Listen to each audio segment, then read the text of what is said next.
Josiah Faylauer with a Research Bite. If you want to see this information in American Sign Language, click the video notes below and you will see a full description of all of this information in American Sign Language. So, can the brain grow while engaged in interpreting training? This article today looks at just that question. The article we're looking at today is titled Cortical Thickness Increases After Simultaneous Interpretation Training. The authors of this study are Alexis Hervés Aldeman, Barbara Moser-Mercer, Micah Murray, and Narli Golestani. This article was published in the periodical Neuropsychologia in 2017. This study was a longitudinal study. It measured cortical thickness of simultaneous interpreting trainees before and after a master's program in simultaneous interpreting training. There was also a control group for this study. The control group was also multilingual, and their cortical thickness or brain size was measured before and after the same time period. Now, the control group was also engaged in a master's level program, but just not interpreting training. They were engaged in other various disciplines and other subjects. There were 67 total participants of this study. 34 were in the trainee interpreting group, and 33 were in that control group that I just described. And again, the control group was multilingual, and they were also graduate students. The interpreter trainees were enrolled in a 15-month master's interpreting program at the University of Geneva in Switzerland. Here's what you need to know about this article.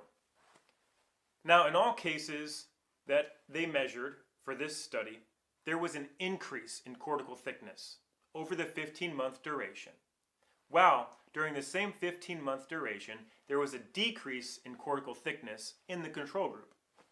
Now, there was growth that was seen in several parts of the brain for those that were engaged in interpreting training.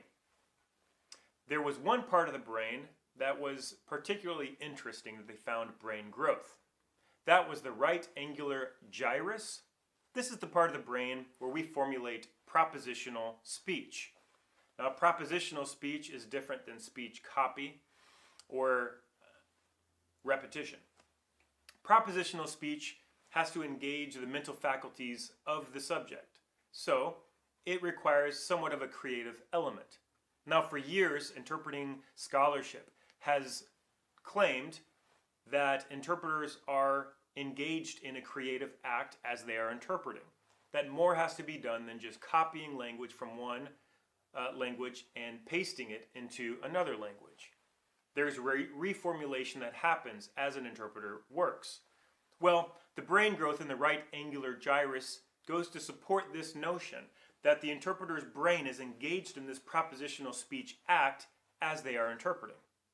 And number two, interpreting training may actually help to protect against normal age-related thinning that happens in the brain as we all get older. So interpreting training, engaging in this type of act of meaning transfer from one language to another can actually help to prevent normal age-related thinning in the brain. So research now for years has shown that the brain is plastic. It grows. It can also shrink depending on how we use and engage with the brain. So this data set adds to that much larger data set that is roughly about brain plasticity.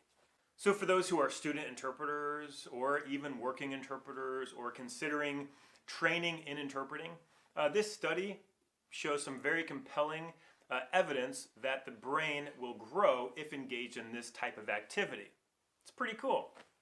A link to this article is in the video notes. I encourage you to read it in full as there's a lot of great information there. Remember, stay curious, pursue knowledge, and learn something new every day. This is Josiah Faylauer. Thanks for watching.